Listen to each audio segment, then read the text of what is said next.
여러 해 전에 일본에서 모인 세계 8개국 정상들의 키를 비교한 기록이 있어서 재밌게 본 일이 있습니다. 흥미로운 것은 8개국 정상 가운데 키가 170이 넘는 사람은 3명밖에 없었다고 합니다. 독일, 프랑스, 이탈리아, 일본, 러시아 정상은 모두 165에서 168cm 정도였고요. 영국, 캐나다, 미국만 180이 넘었습니다. 그러고 보면 작은 고추가 맵다는 우리 속담이 일리가 있는 것 같긴 합니다. 작다고 사람도 작은 건 아니지요. 반대로 체격이 크다고 해서 큰 사람인 것도 아닌 것처럼 말입니다.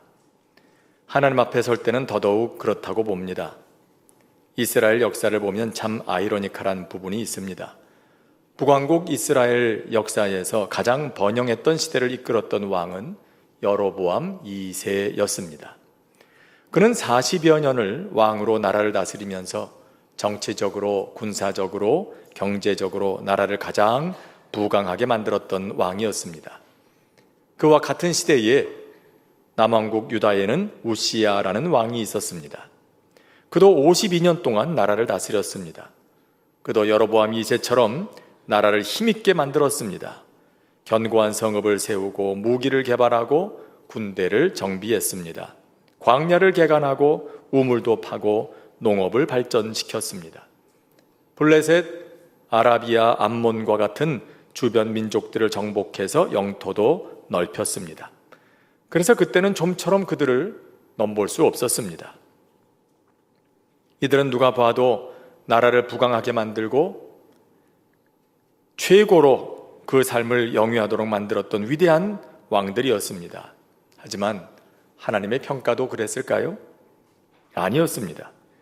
여로보암 2세는 나라는 부강하게 만들었는지 모르지만 자신은 우상 숭배에 깊이 빠졌고 백성들은 영적으로 도덕적으로 타락에 빠져들었습니다. 그래서 당시에 활동하던 아모스, 호세아와 같은 선자들은 그런 그에게 하나님의 심판의 메시지를 전해야만 했습니다. 우시야는 말년의 교만에 빠져서 제사장들에게만 허락된 성전 제사를 자기 마음대로 하려다가 나병에 걸려서 평생을 격리되어 삽니다. 그러다가 그렇게 세상을 떠나게 되죠. 그러고 보면 부강하고 번영하는 것이 다 하나님께서 주시는 복은 아닌 것 같습니다. 그것은 우리가 어떤 사람이 되느냐에 따라서 복이 되기도 하고 저주가 되기도 한다는 걸 알 수 있죠. 하나님께서 보시는 위대한 사람은 과연 어떤 사람일까요? 오늘 성경은 기록합니다. 21절입니다. 그러므로 누구든지 이런 것에서 자기를 깨끗하게 하면 귀히 쓰는 그릇이 되어 거룩하고 주인의 쓰심에 합당하며 모든 선한 일에 준비함이 되리라. 여기서 중요한 것은 선한 일에 쓰임이 된다는 대목입니다. 그냥 쓰임 받는 것만 중요한 게 아닙니다. 선한 일에 사용되어야 합니다. 사실 쓰임 받는 것만 보면 느부갓네살도 하나님께 쓰임 받은 사람입니다. 예레미야 25장 9절에 보면 하나님께서 말씀하십니다. 보라, 내가 북쪽 모든 종족과 내 종 바벨론 왕 느부갓네살을 불러다가 이 땅과 그 주민과 사방 모든 나라를 쳐서 진멸할 것이다. 하나님께서 바벨론의 왕 느부갓네살을 하나님의 종이라고 부르십니다. 자, 그런데 보십시오. 그가 선한 일에 쓰임 받았습니까? 그렇지 않았습니다. 그는 하나님의 심판의 도구였습니다. 하나님의 백성이 범죄할 때 그들을 징계하기 위한 막대기였습니다. 아수르를 향해서도 하나님께서는 그 나라가 하나님께서 쓰시는 진노의 막대기라고 하십니다. 하지만 그들의 마지막은 어땠습니까? 선한 일에 쓰임받은 것이 아니라 심판의 도구로 쓰임받고 그들의 악으로 인해서 결국 그들도 심판을 받아 망하게 됩니다. 여러분, 그렇기 때문에 우리는 단순히 하나님께 쓰임받는 것에 그치는 것이 아니라 선한 일에 쓰임받는 사람, 그런 일을 위해 준비된 사람 되기를 소망해야 합니다. 그런 사람이 진짜 위대한 인생의 주인공으로 인정받는 것입니다. 재질은 나무 지늘기라도 금처럼 은처럼 귀하게 쓰임받는 그릇이 되는 거죠. 오늘 이 자리에 모인 우리 모두가 그런 사람들 되기를 주님의 이름으로 축원합니다. 그러기 위해서 오늘 성경은 우리에게 이렇게 교훈합니다. 누구든지 이런 것에서 자기를 깨끗하게 하면, 귀하게 쓰이는 그릇이 되고자 하면 깨끗해야 된다는 겁니다. 성결함, 거룩함이죠. 이것이 그릇에 관한 이야기가 아니라는 사실은 우리 모두가 잘 아는 일입니다. 이 그릇들은 사람들을 말합니다. 겉으로 보기에 금그릇, 은그릇처럼 화려하고 위대해 보이는 사람도 있는가 하면 나무그릇, 질그릇처럼 초라해 보이는 사람도 있다는 겁니다. 그런데 하나님의 관심은 어디에 있습니까? 그 재질이 금이냐, 은이냐, 나무냐, 지늘기냐, 그건 중요하지 않습니다. 하나님께서 가장 깊은 관심을 가지고 계신 것은 바로 깨끗함입니다. 그 그릇이 얼마나 깨끗하냐, 그 사람이 얼마나 깨끗하냐. 깨끗하면 나무 그릇도 금 그릇처럼 쓰이는 겁니다. 질 그릇도 은 그릇처럼 귀하게 쓰이는 것입니다. 하지만 아무리 금으로 된 그릇이라 할지라도 더러우면 귀한 용도로 쓸 수가 없지요. 그런 의미에서 오늘 성경은 크게 세 가지 차원의 성결에 대해서 우리에게 가르쳐주고 있습니다. 그 첫째는 언어적 성결입니다. 14절에 말씀합니다. 너는 저희로 말다툼을 하지 말라고 엄히 명하라. 이는 유익이 하나도 없고 도리어 듣는 자들을 망하게 함이니라. 엄히 명하라. 아주 강하게 권면하고 있습니다. 엄히 명하라고 하는 이 말은 본래 법정에서 증언한다는 뜻을 가지고 있습니다. 여러분, 법정에 서서 증언할 때 가볍게 얘기할 수 있습니까? 얼마나 책임감 있게 말을 해야 합니까? 그만큼 바울은 말의 문제를 심각하게 다루고 있는 겁니다. 말 한마디로 공동체가 무너지고 또 말 한마디로 하나님의 형상으로 지음받은 사람이 다치게 되기 때문입니다. 아마도 디모데가 목회하던 현장에서는 사람들 사이에 유익을 주겠다고 하는 말로 오히려 상처를 주고 낙심하게 하고 다투는 일들이 많았던 것 같습니다. 여러분, 우리도 그럴 때 있지 않습니까? 다 유익을 위해서 하는 말이라고 하죠. 다 너 잘 되라고 하는 말이다. 사랑하는 마음으로 하는 말이다. 의도는 다 좋습니다만은 하지만 방법이 문제가 되는 경우가 많죠. 여러분, 지난 주간 그 길고도 긴 추석 명절 연휴 기간 잘 보내고 오셨습니까? 아들, 딸, 손주, 며느리 다 반갑게 만나보셨습니까? 근데 이런 명절 때가 되면 어른들이 하지 말아야 할 말들이 좀 있다죠. 공부하는 자녀들, 또 시험 본 자녀들을 보고는 관심을 표현하는 말로 그렇게 얘기하잖아요. 그래, 너 시험은 잘 봤냐? 내 학교 졸업할 때쯤 돼가지고 이제 사회에 나가려는 나이가 되면 너 취업은 됐냐? 어떻게 돼가고 있냐? 또 묻죠. 또 결혼 적령기가 되면 또 묻습니다. 너 결혼은 언제 할 생각이냐? 만나는 사람은 있냐? 뭐 이런 걸 자꾸 묻습니다. 모두 다 사랑하고 잘 되기를 바라서 하는 말이지만 사실 생각해 보면 내 입장에서는 한 사람이 하는 말이에요. 하지만 듣는 사람은 이미 수십 번, 아니 수백 번을 들었을지도 모를 말이죠. 그러다 보면 어느새 사람 만나기가 무서워지는 거예요. 지난 명절 기간 동안에 여러분들은 그런 말씀 안 하셨으리라 믿습니다. 의도가 좋으면 모든 말이 다 좋은 말이 되는 건 아니죠. 방법이 잘못되면 선한 의도마저 전달되질 못합니다. 보통 사람들과의 관계를 깨트리는 그런 해치는 말에는 이런 것들이 있다고 하지 않습니까? 먼저는 비꼬는 말투, 둘째는 비교하는 말투, 셋째는 명령조의 말투. 해라, 저렇게 해, 이런 말보다는 이렇게 하는 게 어떨까, 이렇게 해보자, 그런 말이 훨씬 더 관계에 도움이 된다지 않습니까? 넷째는 지적하고 훈계하는 말투와 같은 것이라고 합니다. 혹시 이런 말들이 내 입에서 나오고 있지는 않은지 살펴볼 일입니다. 그래서 오늘 하나님께서 말씀하십니다. 다툼 일으키는 말을 하지 말라. 언어적 차원에서의 성결을 지키라 하십니다. 악한 말, 거친 말, 거짓된 말, 조롱하는 말, 사람들을 정죄하고 비난하고 낙심하게 하는 말, 다툼을 일으키는 말, 그런 말들로부터 우리의 언어를 깨끗하게 하라 하십니다. 에베소서 4장 29절에서는 이렇게 말씀하지요. 무릇 더러운 말은 너희 입 밖에도 내지 말고 오직 덕을 세우는 데 소용되는 대로 선한 말을 하여 듣는 자들에게 은혜를 끼치게 하라. 근데 문제는 그게 내 맘대로 안 된다는 겁니다. 그러니까 하나님께서 그걸 아시고 뭐라 하십니까? 기도하라 하시는 거예요. 다윗은 대적들에게 둘러싸여 있을 때 이렇게 기도했습니다. 시편 141편에 여호와여 내 입에 파수꾼을 세우시고 내 입술의 문을 지키소서. 지금 그의 주변에 그를 이유 없이 압박하고 해하고자 하는 대적들이 둘러싸고 있습니다. 그들을 볼 때마다 다윗의 마음속에서는 불쑥불쑥 뜨거운 게 치고 올라옵니다. 그의 입술에서는 거칠고 험한 말들이 나오려고 합니다. 다윗은 이런 때 하나님께 기도하는 겁니다. 하나님, 죄로 물든 나의 본성이 자꾸만 내 속에서 이런 것들이 나오게 합니다. 주님, 나를 다스려 주십시오. 내 입술에 파수꾼을 세워 주십시오.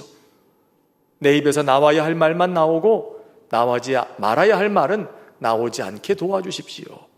그렇게 기도했다는 겁니다. 또 야고보서 3장 3절에는 말들의 입에 재갈을 물려서 그 온 몸을 제어하는 것처럼 우리의 혀도 그래야 한다고 말씀합니다. 자, 우리가 말이 무는 재갈을 입에 물고 살 수 있습니까? 그러라는 건 아니죠. 이 말은 성령의 재갈을 물어야 한다는 뜻입니다. 성령의 열매 가운데 온유라는 그런 성품이 있죠. 이것은 길들여지지 않은 짐승에게 재갈을 물려서 길들인다는 그런 뜻이 있습니다. 다시 말해서 성령께서 재갈을 물려서 길들여진 성품, 그게 바로 온유라는 겁니다. 우리의 힘으로는, 죄로 물든 본성으로는 결코 온유할 수가 없어요.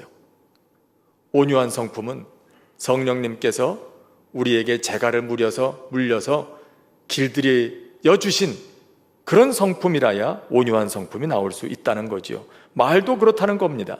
늘 성령님께 죄에 물들어 제 마음대로 움직이는 혀를 길들여 달라고 도움을 구하라는 겁니다. 그럴 때 언어적 성결을 갖춘 깨끗한 그릇이 될 수 있기 때문이죠. 둘째는 도덕적 성결입니다. 오늘 성경은 말씀합니다. 부끄러울 것이 없는 일꾼으로 인정된 자로 자신을 하나님 앞에 드리기를 힘쓰라. 부끄러울 것이 없다는 것은 사람들 앞에서, 세상 앞에서 흠잡힐 게 없다는 걸 말하는 겁니다. 그런 사람일 때 하나님께서 인정하시는 귀한 그릇이 된다. 하지만 본문은 여기서 그치지 않습니다. 부끄러울 것이 없는 자로 인정된다고 할 때 인정하는 주체, 그 주어는 사람이 아니라 하나님이시기 때문입니다. 하나님께서 그렇게 인정해 주실 만한 사람이 되어야 한다는 거죠. 하지만 과연 그럴 수 있는 사람이 있을까요? 하나님 앞에서 도덕적으로 완벽할 수 있는 사람은 없죠. 그래서 바울은 힘쓰라고 권면하는 것입니다. 그럴 수 있는 사람은 없습니다. 그건 우리도 알고 하나님도 아십니다. 대신 우리가 사람들 눈에 어떻게 보일까가 아니라 하나님 앞에 서 있다는 그런 마음으로 그렇게 살기를 힘쓰라는 것입니다. 그걸 목표로 살라는 것입니다. 마치 경주자가 트랙을 달리다가 한번 넘어졌다고 해서 경주를 포기하는 것이 아니라 다시 일어나서 결승점까지 힘을 다해, 최선을 다해 달려나가지 않습니까? 그것처럼 한번 실패하고 또 실수했더라도 또다시 일어나서 하나님 앞에서 온전한 사람, 그런 사람으로 살기를 힘쓰라. 그걸 목표로 하고 살라. 지금은 거기에 턱없이 미치지 못할지라도 그 목표에서 눈을 떼지 말고 끊임없이 그 경주를 계속하라. 그런 말입니다. 사람들이 모르니까 됐다, 그게 아니라 내가 지금 하나님 앞에 서 있다는 마음으로 그렇게 살라는 것이지요. 그러면 여기에 또 하나 요구되는 게 있는데 그게 바로 정직성이라는 거예요. 도덕적으로 완벽할 수 없다면 이제는 정직해야 하는 겁니다. 사람은 때로 실수할 수 있습니다. 그러나 그때 하나님 앞에 정직할 수 있다면, 그 용기를 발휘할 수 있다면 그의 도덕성은 지켜질 수 있습니다. 오래전에 한 공군 참모총장이 그랬다지요. 미사일을 개발해서 대통령 앞에서 시연을 하는데 그가 자랑 삼아서 이렇게 말합니다. 이 미사일은 저 먼 거리에 있는 그런 아주 작은 개미 새끼만한 그런 표적도 정확하게 맞춘다고 말이에요. 그래서 곁에 있던 참모가 그에게 말합니다. 꼭 그런 건 아니고요. 정확도는 이 정도 되고요. 목표로부터 이 정도 오차 범위 안에서 목표물을 타격할 수 있는 거라고. 그래서 그가 다시 보고를 했습니다. 대통령님, 제가 조금 전 드린 보고는 잘못된 보고였습니다. 사실은 이렇습니다. 그 모습을 본 주위 사람들은 다 그 참모총장을 시원치 않게 봤습니다. 아니, 대통령 앞에서 그것도 참모총장이 보고를 하는데 그걸 저렇게 제대로 준비도 안 하고 알아보지도 않고 보고를 할 수가 있나? 근데 정작 대통령은 무슨 중요한 일이 있으면 그 후로 꼭 그를 불러서 의견을 묻는 겁니다. 그래서 어떤 사람이 또 물었어요, 대통령에게. 지난번도 잘못된 보고를 해서 번복한 적이 있는데 뭘 보고 그 사람을 그렇게 믿으시는 겁니까? 그러자 대통령이 말합니다. 그 사람은 자기가 잘못했으면 잘못했다고 말할 줄 아는 사람이라 내가 믿네. 그랬다는 거예요. 사실 도덕적으로 완벽한 사람은 없습니다. 문제는 내가 진실 앞에 얼마나 정직할 수 있느냐 하는 것이죠. 아무리 타고난 재질이 좋아도, 배운 것이 많고 가진 것이 많고 좋은 가문에 태어났어도 하나님은 그것 때문에 그를 쓰시지는 않습니다. 깨끗한 사람을 쓰시는 겁니다. 요셉처럼 유혹의 물결이 밀려와도 끝까지 순결을 지키는 사람, 서로 도덕성에 치명적인 상처를 입었을지라도 적어도 진실 앞에서 정직할 수 있는 그런 용기를 가진 사람을 쓰십니다. 다윗이 그러지 않았습니까? 그도 일생일대의 큰 실수를 한번 저질렀죠. 밧세바와 가늠한 그 사건. 그러나 나단 선지자 앞에서, 그를 둘러싼 친아들과 백성들 앞에서 그는 그의 죄를 정직하게 인정할 줄 알았습니다. 하나님께서는 이런 다윗을 위대하다고 인정하신 것이죠. 도덕적으로 완전해서가 아니라, 완벽해서가 아니라 정직할 수 있었기 때문에. 도덕적 성결, 하나님께 귀하게 쓰임받는 그릇이 되기 위한 두 번째 요소입니다. 세 번째는 신앙적 성결입니다. 너는 진리의 말씀을 옳게 분별하며 하나님의 말씀을 바르게 깨달아서 하나님 앞에서 바른 자세를 잃어버리지 않는 사람. 하나님은 그런 사람을 귀하게 쓰십니다. 당시 초대교회에는 후메네오와 빌레도와 같은 사람들이 퍼뜨리고 다니는 잘못된 가르침들이 있었습니다. 그것이 얼마나 공동체에 악영향을 끼쳤는지 바울은 이렇게까지 얘기하고 있죠. 17절에 그들의 말은 악성 종양이 퍼져나감과 같다. 우리 몸 안에 급속도로 암세포가 퍼져나가는 것처럼 그들의 이런 잘못된 가르침에 대한 내용들이 공동체를 지금 병들게 만들고 있다라고 하는 얘기예요. 그들은 뭐라고 가르쳤을까요? 그것은 부활이 이미 지나갔다. 다시 말해서 이미 부활이 일어났다고 가르친 겁니다. 무슨 얘기냐면 부활이라는 거는 예수 믿고 성령님이 감동하셔서 우리가 새로운 사람으로 거듭나는 것이다. 새로운 사람으로 새롭게 태어나는 거다. 그게 부활이다. 예수님이 말씀하신 부활도 바로 그런 거다 라고 얘기를 했어요. 이렇게 되면 예수님이 죽었다가 사흘 만에 몸으로 부활하신 사건도, 장차 다시 오실 그때에 일어나게 될 그 부활의 사건도 부인하게 되는 겁니다. 자, 이런 가르침 많은 사람들이 현혹됐어요. 그럴듯하지 않습니까? 훨씬 이성적이고 합리적이고 과학적으로 들리지 않습니까? 하지만 이렇게 하나님의 말씀을 바르게 깨닫지 못한 사람은 아무리 세상적으로 뛰어나고 능력이 출중하고 사람들의 인정을 받을지라도 하나님께 인정받는 그릇은 될 수 없다는 것입니다. 건강한 신앙은 건물을 지탱하는 뼈대, 기둥과 같습니다. 이 뼈대가 튼튼해야 건물도 높이 지을 수 있고 많은 사람들이 들어가서 살기도 하고 활동도 할 수 있는 거죠. 그런데 이것이 부실하면, 어딘가 삐뚤어져 있다면 그런 건물로서의 기능을 할 수가 없을 겁니다. 그렇게 쓰임받지 못하게 되는 겁니다. 우리의 신앙이 그렇습니다. 신앙의 뼈대가 똑바로 서 있어야 됩니다. 어느 한쪽으로 치우친다거나 삐딱해져 있다거나 어느 한쪽이 잘못되어 있다면 하나님께 쓰임받기 어려운 겁니다. 그래서 자기의 생각만 의지하거나 자기 생각대로 말씀을 해석할 것이 아니라 부지런히 배울 필요가 있습니다. 교회를 통해서 들려오는 하나님의 말씀에 귀를 기울여야 할 필요가 있는 거죠. 그런 사람을 하나님께서 쓰시기 때문입니다. 우리가 잘 아는 얘기 아닙니까? 오늘날 세계에서 가장 많은 사람들의 존경을 받는 지도자 가운데 한 사람, 아브라함 링컨. 분열된 미국을 하나 되게 하고 노예 제도를 철폐하고, 하지만 그는 불우한 환경 탓에 초등학교도 제대로 나올 수가 없었습니다. 그런 그가 이렇게 위대한 일을 해냈을 때 사람들은 물었습니다. 무엇이 오늘의 당신을 만들었습니까? 그때 그는 낡은 한 권의 성경책을 들고 와서 이렇게 말했답니다. 오늘의 나를 만든 것은 어머님이 내게 물려주신 이 성경책입니다. 그의 어머니 낸시 행크스는 그가 19살 되던 해에 세상을 떠나죠. 그리고 다음과 같은 유언을 남깁니다. 부자나 높은 사람 되려고 하기보다 성경 읽는 사람이 되라. 그 유언을 따라서 링컨은 평생 성경을 곁에 두고 읽고 그 말씀에 순종하는 삶을 살았습니다. 그리고 하나님께 인정받는 귀한 그릇으로 쓰임받게 된 것입니다. 여러분, 우리의 오늘이 어떤 모습이든지 하나님께서는 그것이 위대한 인생이 될 수 있는 길을 우리에게 알려주십니다. 선한 일에 쓰임받을 수 있도록 우리 자신을 깨끗하게 준비하는 일입니다. 다 부자가 되고 다 높은 자가 되고 그래야 위대한 게 아닙니다. 크든지 작든지 하나님이 기뻐하시는 선한 일에 쓰임받았다면 그것으로 하나님은 위대하다 하십니다.